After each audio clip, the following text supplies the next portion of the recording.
어저께 아침에 전화 한 통화를 받았어요. 그 전화 한 통화를 받고 그냥 잠시 제가 멍하게 앉아 있으면서 기도를 하기 시작을 했어요. 그 전화의 내용은 동역자 목사님이 나이도 저보다 2살 어려요. 그런데 코로나로 인해서 어제 새벽에 사망을 하셨어요. 그래서 지금 사모님은 중환자실에 계시고 딸도 또 감염이 돼서 딸은 집에서 자가격리하고 있고 또 아들은 영국에 있어요. 영국에서 또 그 아들이 영국에 유학을 가게 돼서 아빠가 얼마나 자랑을 했는지 몰라요. 지난달 사실 노회 때도 봤거든요. 3월 정기 노회 때도 보고 또 목사님이 또 고시부 또 석이라 또 보고도 하시고 되게 그때도 몰랐어요. 저보다 훨씬 건강하셨거든요. 또 등치도 좋으시고 그러셨는데 코로나 때문에 처음에 좀 힘들으셨었는데 좀 나아지셨대요. 딸 얘기가 그래요. 아빠가 좋아지셨었는데 갑자기 오늘 아침 새벽에 돌아가셨다는 거예요. 그래서 안타깝고 속상하고 놀라지 않을 수 없는 상황을 어제 접하고 설교 준비가 참 무겁더라고요, 사실은. 예. 오늘 시편 130편의 시인도 이런 상황이었던 것 같아요. 1절에 보니까 내가 깊은 곳에서라고 이야기하고 있어요.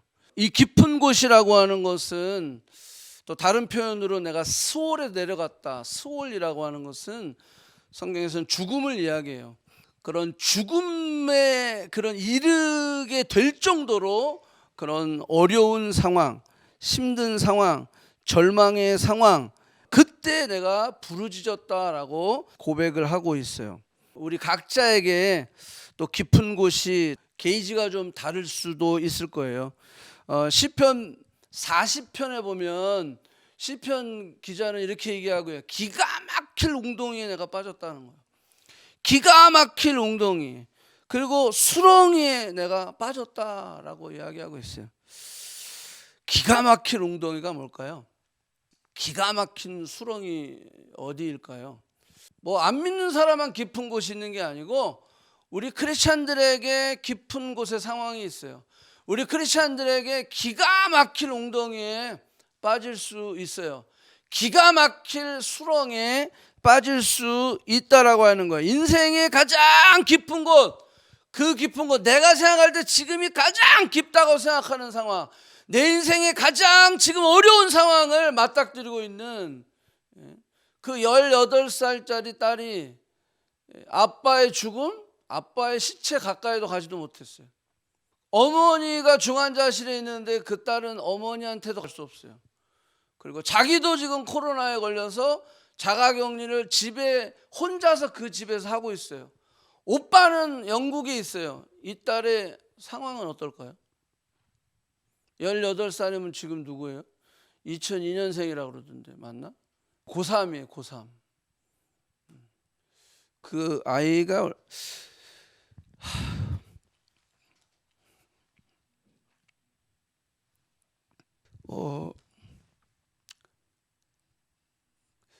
그냥 남아있는 그 딸을 생각하면서 그냥 힘들더라고요, 사실은.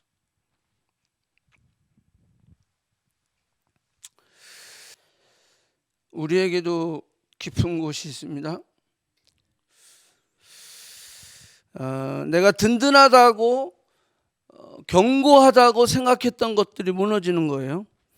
내 생명의 날이 충분하다고 생각했어요. 나 젊으니까 아직 내가 젊은데 뭐 그런데 충분하다고 생각했는데 갑자기 몇 날 남지 않았다라고 하는 통보를 받게 되는 거예요.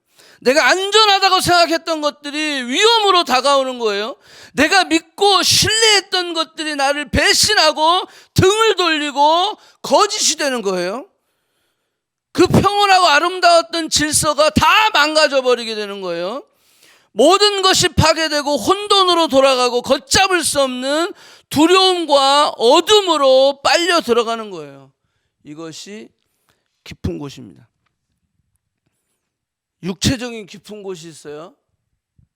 건강이 무너지는 거겠죠. 사고로 우리의 육체적인 핸디캡이 생기는 거겠죠. 그것이 선천적이든 후천적이든 육체적인 그 한계들이 어떤 육체적인 깊은 곳일 거예요. 정신적인 깊은 곳도 있습니다. 정신적 학대, 이게 많잖아요. 우울증, 따돌림, 외로움, 이런 스트레스, 이런 것들이 정신적인 깊은 곳이에요. 영적인 깊은 곳도 있습니다. 죄에 빠지고, 그리고 빠지는 줄도 모르고 거기에 중독되어 버리고 그냥 하나님으로부터 멀어지는 거예요. 멀어지는 줄도 모르고 하나님으로부터 멀어지는 거예요. 자유신앙생활 하고 있다고 나는 착각하고 있는 거죠. 뭐 예배 드리고 있으니까. 그렇지만 고요 있는 물은 썩게 되어 있어요. 고요 있으면 안 돼. 복음은 흘러가야 되는 거야. 나한테 멈추면 안 되는 거야. 예배만 드리고 있다고 해서 만족하고 있으면 안 돼. 내가 헌금하고 있고 내 시간을 드리고 있고 뭔가 하고 있다고 해서 거기서 멈추면 안 돼요. 복음은 흘러가야 돼. 흘러가야 돼. 내가 이 정도 하고 있는데 내가 잘하고 있지 않아요? 천만의 말씀. 흘러가야 돼요. 복음이 나한테 멈춰 있으면 안 돼. 우리는 We are not came here for survival. 하나님의 킹덤을 위해서 우리가 빌드하기 위해서 이 땅에 온 거예요. 그냥 서바이벌 하기 위해서 온 게 아니야. 나는 지금 잘 살고 있어요. 살고 있는 게 중요한 게 아니에요. 지금 70년 살고 80년 사는 거랑 50년 사는 거랑 길이가 중요한 게 아니란 말이야. 우리는 지금 영원한 세계를, 예수 그리스도를 나의 구주로 영접한 이후에 우리는 영원한 세계를 살고 있어요.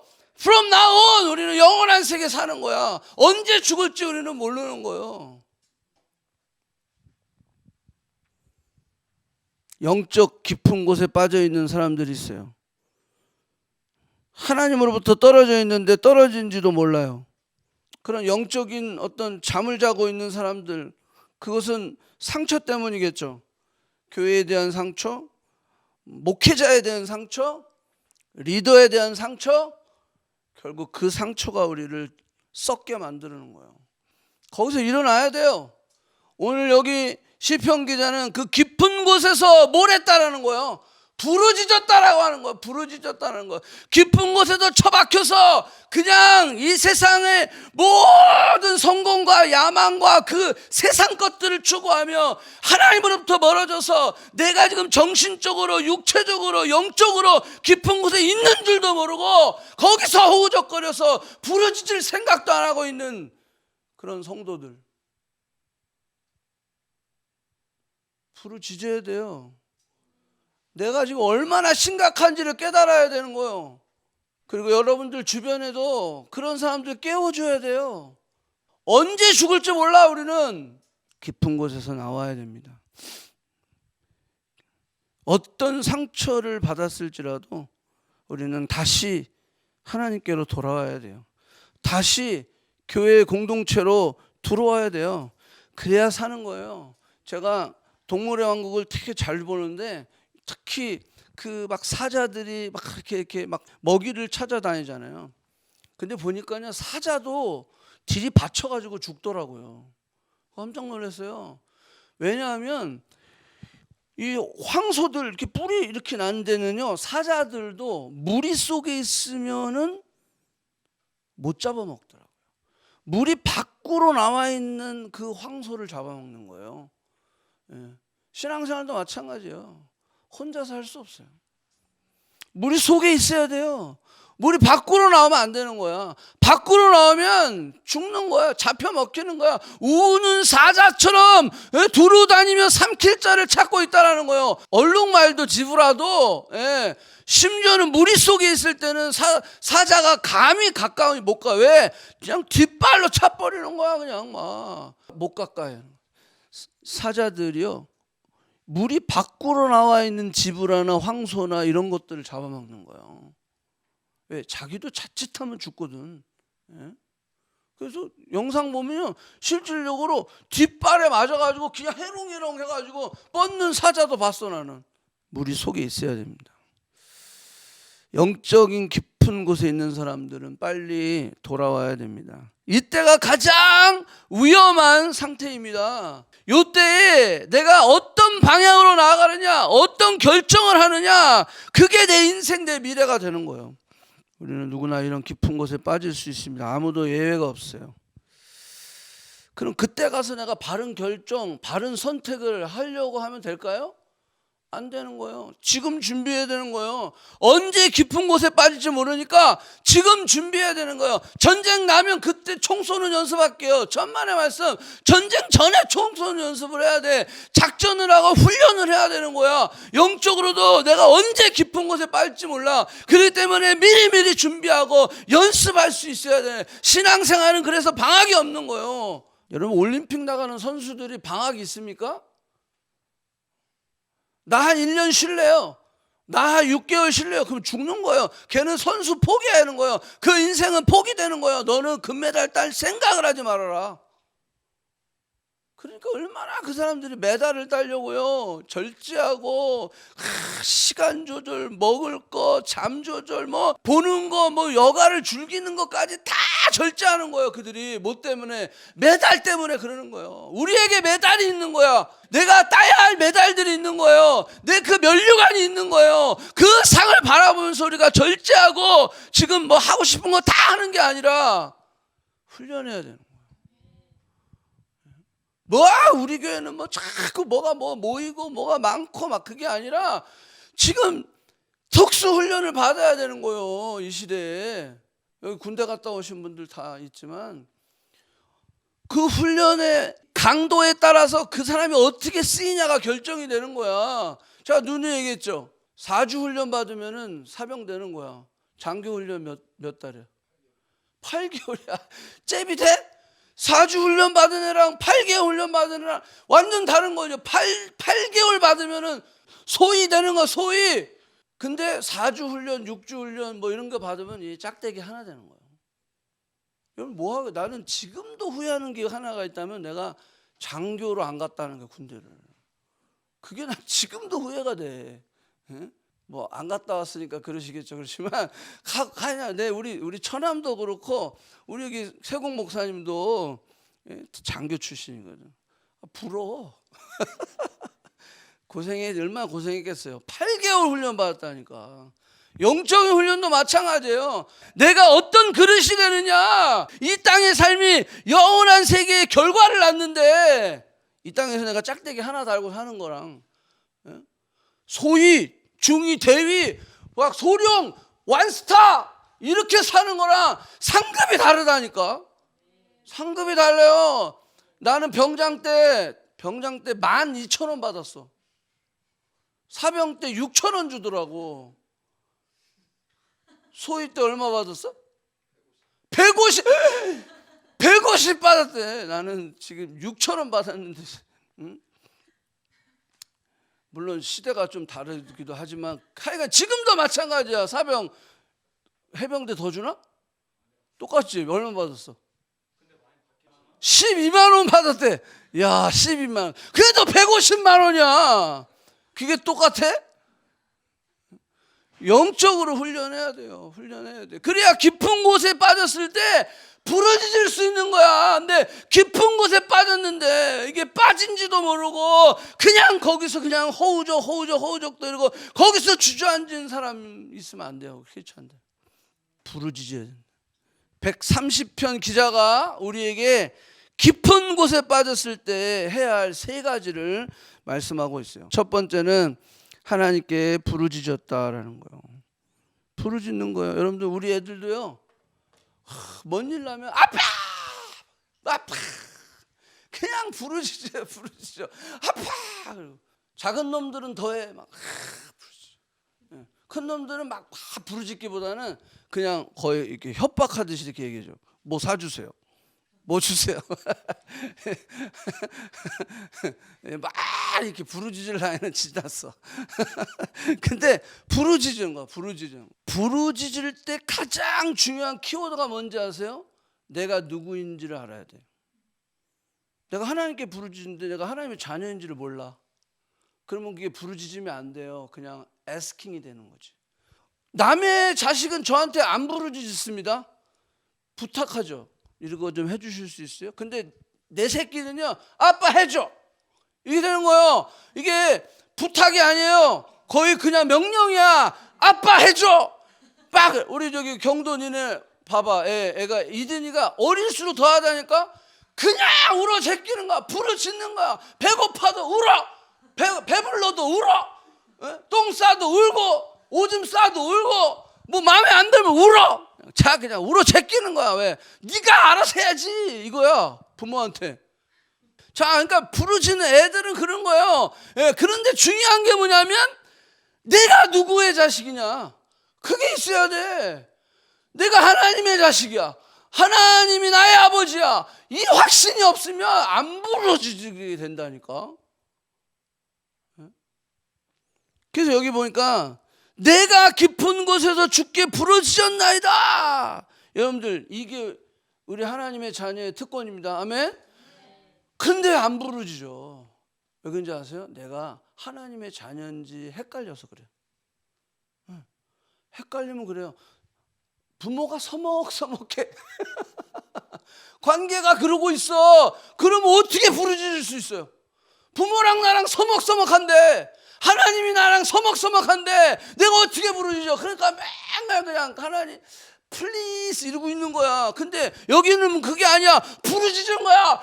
어떻게 나 지금 살려주세요. 나를 도와주세요. 당신이 내 아버지라며. 여러분 우리가 그게 특권이 있다니까. 특권이 있어요. 하나님 나를 여기까지 오게 하셨잖아. 그럼 나를 책임져 주셔야지. 그래서 우리 정체성이 분명히 해야 됩니다. 그런데 세상 사람들은 어때요? 깊은 곳에 빠졌을 때 이게 정체성이 없거든. 하나님 자녀도 아니니까 어떻게 돼요? 거기에 그냥 좌절하고 낭망하고 포기해버리고 그냥 끊어버리는 거예요. 그래서 심지어는 자기의 목숨까지도 포기해버리는 거예요. 그게 정체성이 없어서 그래요. 정체성이 없어. 세상 사람들은 그 깊은 곳에서 그렇게밖에 안 되는 거야. 그리고 또 부르짖긴 부르짖는데 뭘 붙여? 돈을 부르짖죠. 아이고 사람 인맥 막 세상의 방법과 수단을 다 갖다 쓴단 말이야. 결국 그 결과는요. 하나님 없는 부르짖음은 깊은 곳에서 세상이 너를 건지려고 결국 그러다가 세상은 나를 이용하는 거예요. 나는 거기에 이용되는 거예요. 세상이 나를 사랑한다 생각하시는 분 없어요.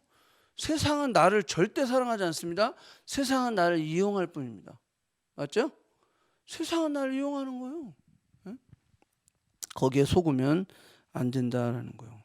출애굽을 했을 때 이스라엘 백성들이 앞에는 홍해요. 양쪽은 그냥 이 산이라고 그러죠. 거기는 지형적으로 이렇게 방해 평연으로 가니까 앞에 홍해고 이쪽 양쪽은 산이고 뒤에는 애굽의 백성들이 막 쫓아오고 그러니까 어떻게 됐어요? 이 아이덴티티 정체성이 없는 이 애굽에서 출애굽된 이스라엘 백성들은 모세를 잡아먹으려고 했던 거예요. 저걸 죽여버리죠. 그리고 어디로 가자? 다시 애굽으로 돌아가자. 자 그렇게 얘기한 거예요. 세상의 방법입니다. 하지만 하나님의 사람들은 그러지 않습니다. 우리가 요셉을 생각할 수 있죠. 대표적인 사람. 깊은 곳에 빠졌어요. 형들에 의해서 구덩이에 던지게 됐어요. 거기에 빠졌어요. 그는 거기서 절망하고 좌절하고 낭망하지 않았어요. 부르짖는 거야. 부르짖는 거예요.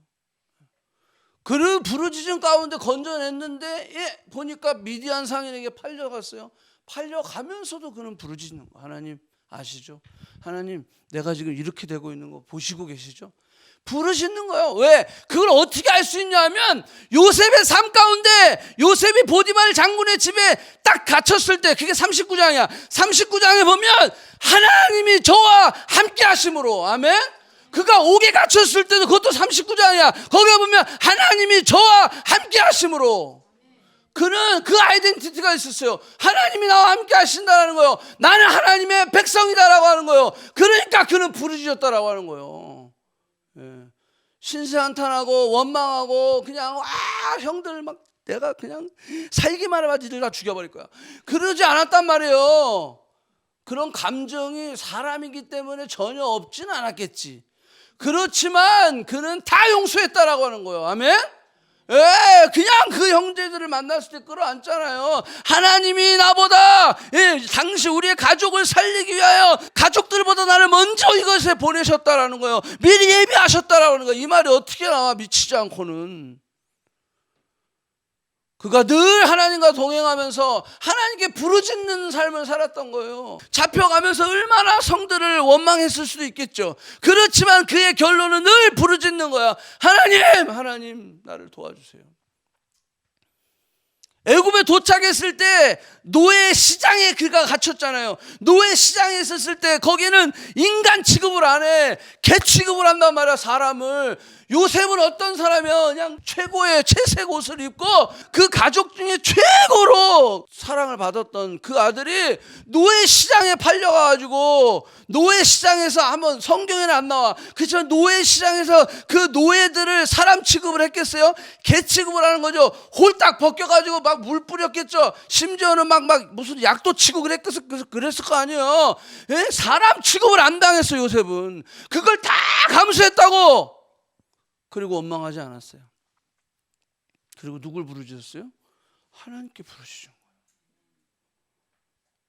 자신의 정체성이 누구인지를 그는 알았다는 거예요. 그 깊은 곳에서 현재의 상황과 현실을 도저히 이해할 수 없지만, 어떻게 이런 상황이 내게 있을 수 있지? 내 인생에 꿈도 꾸지 못했던 상황이잖아요. 꿈도 꾸지 못했던 그 깊은 곳이었잖아요. 그런데 요셉은 하나님을 향해 부르짖었던 거예요.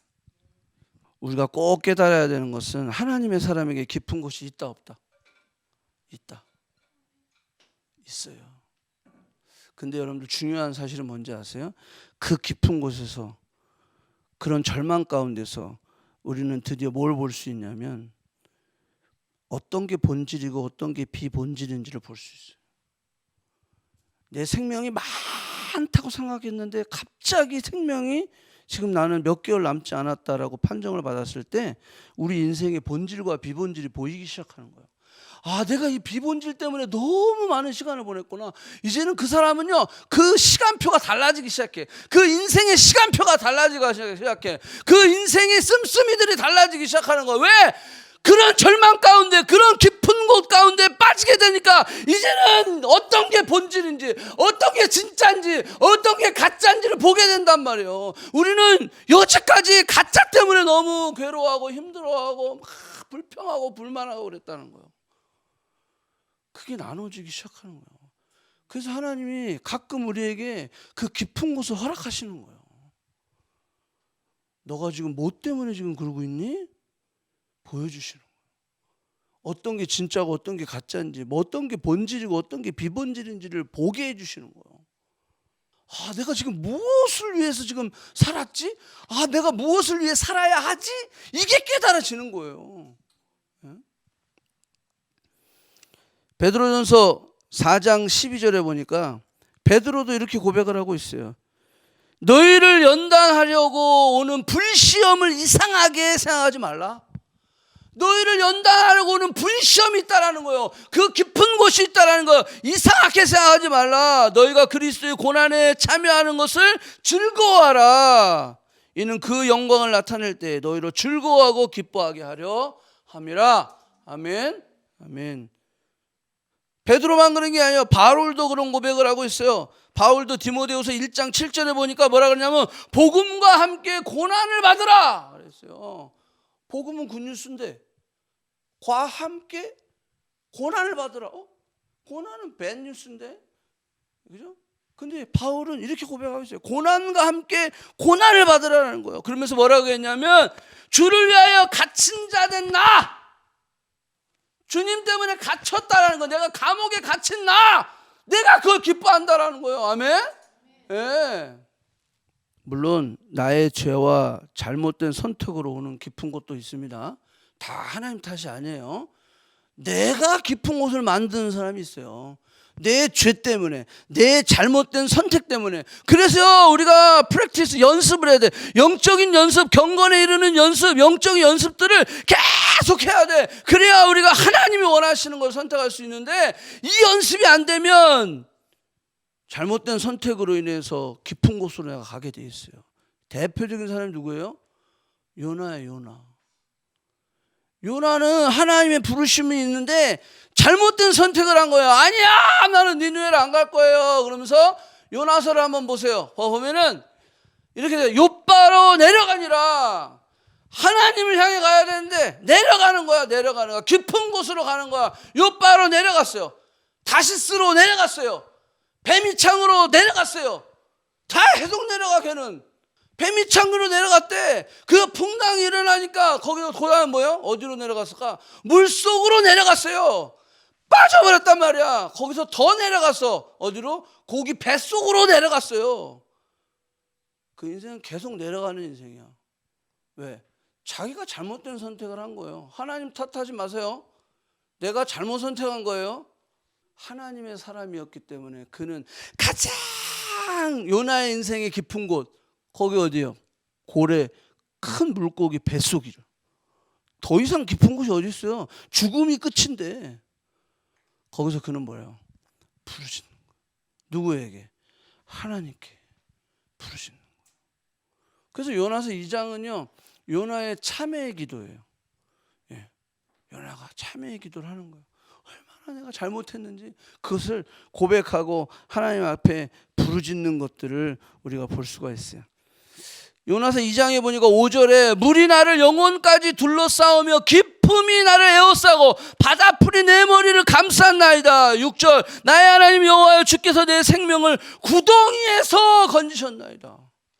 다 빠졌다는 거예요. 거기가 깊은 곳이라는 거예요. 그리고 요나는 오늘 시편 130편 이 시인과 똑같은 고백을 합니다. 무슨 고백이냐? 9절에 보니까 구원은 여호와께 속하였나이다. 아멘. 구원은 여호와께 속하였나이다 라는 거예요. 자, 두 번째, 이게 바로 뭐냐면 하나님만이 나를 구원하실 수 있는 분이다라는 것을 믿고 선포하고 나아가는 거예요. 아멘. 나의 구원은 하나님만이 있다라는 거예요. 내 인생의 해답은 하나님께 있다라고 하는 거예요. 돈의 문제도 아니고 사람의 문제도 아니고 환경의 문제도 아니다라는 거예요. 건강의 문제도 아니다라는 거예요. 하나님께 있다라고 그는 고백하고 있는 거예요. 요나도 그랬고 130편의 시인도 그랬어요.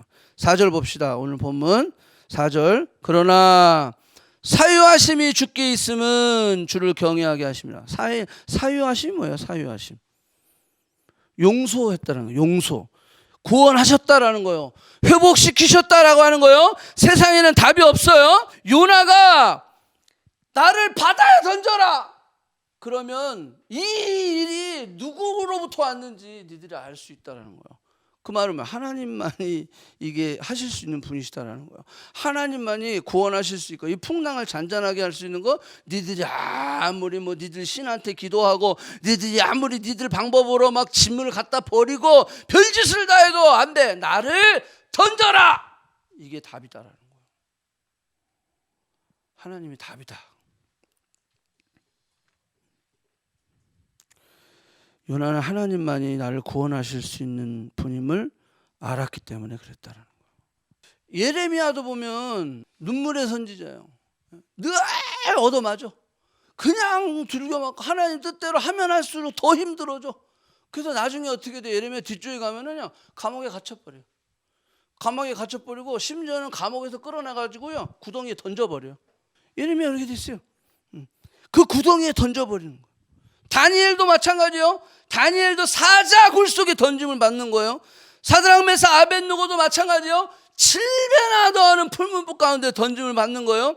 다윗도 광야로 던짐을 받아요. 아둘람 굴에 가게 되는데 이게 자기 하나 간수하기도 힘들때 400명이나 쫓아와가지고 아주 그냥 혹이 더 붙었어 그냥. 그게 던짐을 받아요. 예수님의 제자들도 마찬가지요. 던짐을 받는 거예요. 바울도 마찬가지. 내가 누구보다 더 고생했다는 거예요. 우리 믿음의 선배들은 정말 하나님만이 구원하실 수 있는 분입니다라고 고백하면서 그 깊은 곳에서 그들은 하나님께 부르짖었다라는 거예요. 하나님만이 하실 수 있습니다. 내 목숨은 하나님께 달려 있습니다. 이 고백이 이 130편의 그 시인의 고백이에요. 제가 지난주 부활절에 설교했어요. 예수 그리스도 안에 우리에게 엄청난 큰 축복이 있는데 그 첫 번째가 뭐라 그랬어요? 이스터의 임마누엘, God with us, 하나님이 우리와 함께 하신다라고 하는 거예요. 그러면서 언제든지 부를 수 있는 거예요. 구원하신 하나님, 구원하신 하나님, 주님 나를 도와주세요. 마태복음 14장에 베드로가 손 들고 그랬을 때 주님이 즉시 이미디어틀리 잡아주시는 거예요. 왜? 함께 하시니까. 아멘. 근데 조건이 있어요. 주님이 나를 구원하실 때 조건이 있어요. 그 조건은 뭐냐면, 여러분들 구원하시면, 구원의 가장 큰 조건은 뭐냐면 회개예요. 구원을 받아야 되는데 내가 구원받을 존재임을 알아야 될 거 아니야. 나를 왜 구원해? 나는 괜찮은데? 이런 사람이 있거든. 구원받을 그걸 몰라. 그러니까 구원을 위해서는 회개를 해야 되는데, 회개를 위해서는 뭘 깨달아야 돼? 내가 지금 깊은 곳에 있는지, 내가 지금 죄인인지, 이게 깨달아져야 되는 거야. 이게 깨달아져야 회개를 하고, 회개를 해야 구원을 받는 거지. 그래서 예수님도 뭐라 그랬어요? 회개하라, 천국에 가까웠다. 세례요한도 그랬잖아. 여러분, 구원 받으려면 회개가 선행돼야 돼요. 회개 없는 구원은 없습니다.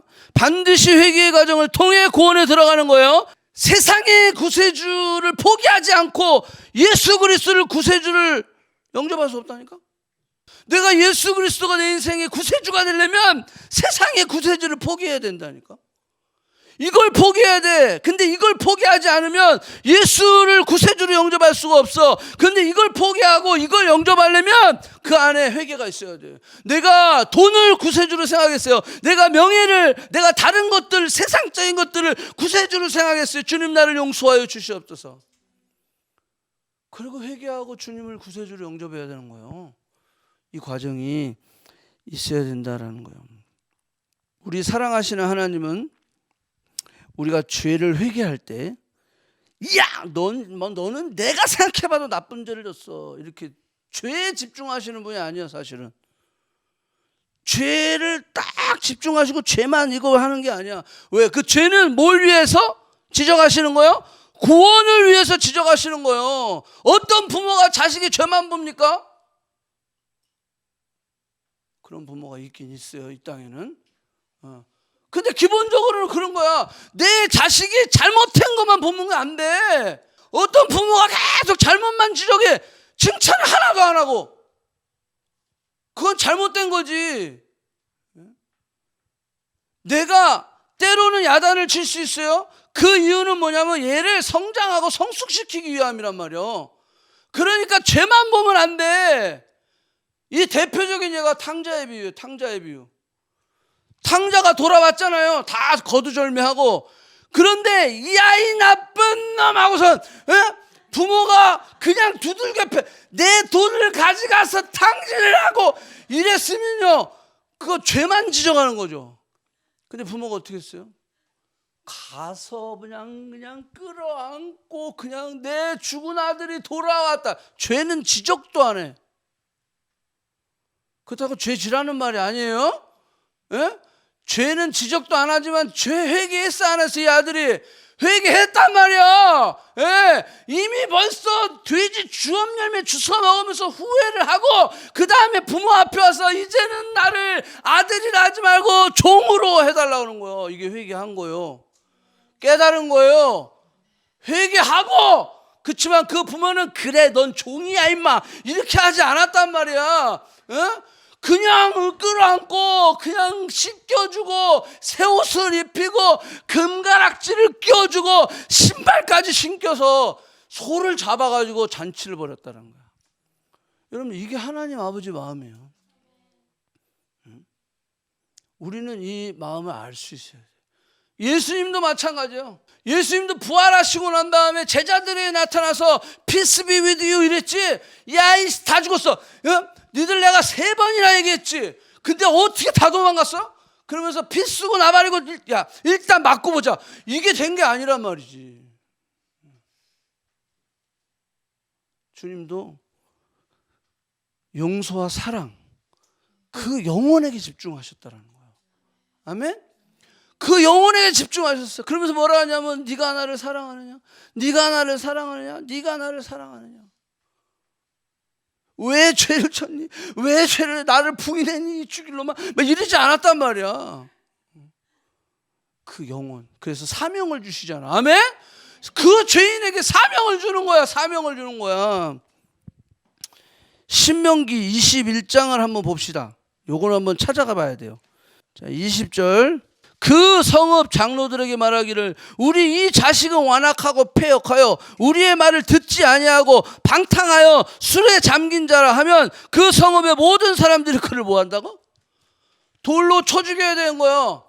지금 탕자는 원래 율법대로 하면 뭐예요? 그건 돌로 쳐 죽여야 될 놈이에요. 왜? 완악하고 그리고 부모의 말을 거역하고 방탕하고 술에 잠겨서 돈을 다 탕진해버리고 요 탕자는요 바로 돌 맞아 죽일 놈이에요. 그때 당시 율법으로 살았던 시대예요. 그런데 아버지가 어떻게 했어요? 그걸 알았지. 탕자가 돌 맞아 죽을 걸 알았지. 그러니까 끌어안는 거예요. 이게 복음이에요. 아멘? 예, 끌어안는 거예요. 끌어안는 거예요. 그래서 용서하는 거야. 용서하고 구원해 주시는 거예요. 아멘? 자, 이게 두 번째 메시지예요. 하나님만이 우리를 구원하실 수 있다. 마지막. 자, 마지막은 뭐냐면 쉬워요. 기다림과 바라봄. 자, 우리가 깊은 곳에서 부르짖습니다. 그런 다음에 하나님만이 우리의 구원자이십니다라고 고백했어요. 근데 내 상황은 안 바뀌어. 여전히 안 바뀌어. 그때 뭐 해야 된다는 거예요? 기다려야 된다는 거예요. 아멘? 기다려야 된다는 거예요. 바라봐야 된다는 거예요. 그분을 바라봐야 되는 거야. 그분을 기다려야 되는 거야. 여기 130편에 시편 130편에 5절부터 4절 7절까지 기다림만 4번이 나와요. 기다려야 돼. 우리의 믿음은 깊은 곳에서 하나님께 부르짖는 믿음이어야 됩니다. 우리의 믿음은 하나님만이 나의 구원자이심을 믿고 내가 선포하는 믿음이어야 됩니다. 그리고 하나님이 일하신 것을 기대하며 끝까지 포기하지 아니하고 기다려야 되는 거예요. 진정한 기다림은요, 기다리는 자리에서 떠나면 안 돼. 이게 진짜 기다리는 거야. 야, 나 기다렸었어. 그 였었어는 소용없어. 야, 내가 그렇게 우산도 없이 막 거기에 정류장 내렸는데 야, 그렇게 센스가 없니? 기다렸어야지. 아, 내가 기다렸었는데 너무 안 와서 그냥 왔지. 이거 소용없어. 소용없어. 예. 기다리면 그 기다리는 자리에서 끝까지 있어야 돼요. 아멘? 우리 때는 그래서 지금은 뭔지 모르겠는데 그 기다림의 에티켓이 있었어요. 30미닛. 그래서 10분은 너와 나를 위해서, 그리고 10분은 나를 지금 만나러 오는 너를 위해서, 그리고 10분은 마지막 10분은 나를 위해서. 그래서 30분을 기다려주는 거야. 그래도 안 오면 가. 그런 원칙이 있었어요. 그랬는데 어쨌거나 기다리는 자는 그 기다리는 자리를 떠나지 말아야 돼. 그게 기다림, 진정한 기다림의 원칙이다라는 거예요. 우리가 있어야 될 그곳 떠나지 마세요. 아무리 힘들고 어려워도 그 자리 떠나면 안 됩니다. 하나님이 내게 심어주신 그곳에 내가 버티고 있어야 돼요. 아멘? 그게 기다리는 자야. 우리가 인생의 그 깊은 곳에서 기다리는 거 쉽지 않아요. 그렇지만 이 세상 전체를 깊은 곳이라고 생각한다면 우리는 누구를 기다려요? 이제 내 인생 끝에 만날 예수 그리스도 주님을 기다리는 거야. 그래서 우리가 이 세상에서 빛과 소금의 역할을 감당하기 위하여 포기하면 안 돼. 그 자리에 머물러 있는 거야. 내가 이 자리에서 묵묵히 내게 맡겨주신 사명을 감당하는 거야. 그래서 맡은 바에게 구할 것은 충성이다라고 바울이 고백하는 거야. 내가 여기서 충성을 다하는 거야. 아멘? 네. 그 자리에서 기다려야 돼요. 그걸 못 기다리니까 미아가 생기는 거야. 부모가 막 그냥 놀이공원에 가서 막 찾고 난리나. 우리 예랑이 어디 갔어? 제 나야가라에서 잊어버려가지고. 그 기다리, 너 여기 있어? 했는데 그냥 자기 혼자 막 거기 그냥 나야가라 거기 크리스마스 용품 파는 데 가서 그 기차 보고 있더라고요. 기다리는 곳에서 기다려야 되는 거야. 그러지 않으면 잊어버리게 돼. 목적도 사명도 다 잊어버려. 두 번째는 뭐냐면요, 기다리는 자는 그 기다리는 자가 원하는 일을 하고 있어야 돼요. 그 기다리는 자가 무엇을 원하는지. 그냥 멍하니 기다리고 있으면 안 돼, 멍청하게. 그지? 그 기다리는 그 대상, 그 주님이 무엇을 원하는지 그거를 하고 있어야 된단 말이에요. 너 엄마가 기다렸어. 엄마가 기다렸어. 나 기다렸어. 숙제는 했니? 아니, 안 했는데. 그냥 놀고 있어. 내가 할 걸 해야 되는 거야. 숙제는 해야 되는 거야. 야, 데이트할 때, 자매를 기다릴 때 막 비가 억수로 와. 그러면 비가 안 왔는데 비가 와. 그러면 기다릴 때 뭐 해야 되죠? 우산을 사러 갔다 와야지. 그래야 점수를 받는 거야.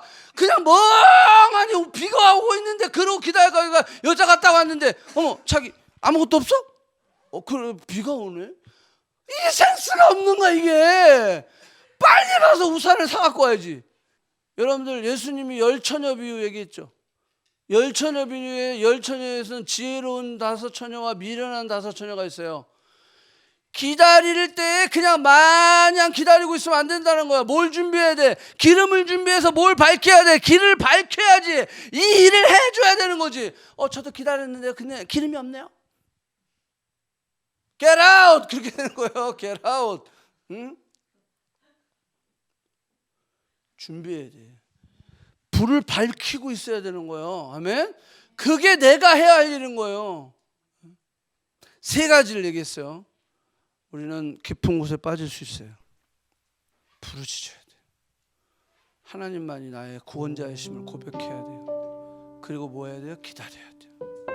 바라봐야 돼요. 기다리고 바라보면서 우리가 해야 할 일이 있어요. 그 자리를 떠나면 안 돼요. 아멘? 그리고 그분이 원하시는 일을 하고 있어야 돼요. 여러분들은 그분이 원하시는 일을 하고 있습니까? 그분이 기뻐하시는 일을 하고 있습니까? 그게 우리 안에 다시 한번 결단되어지고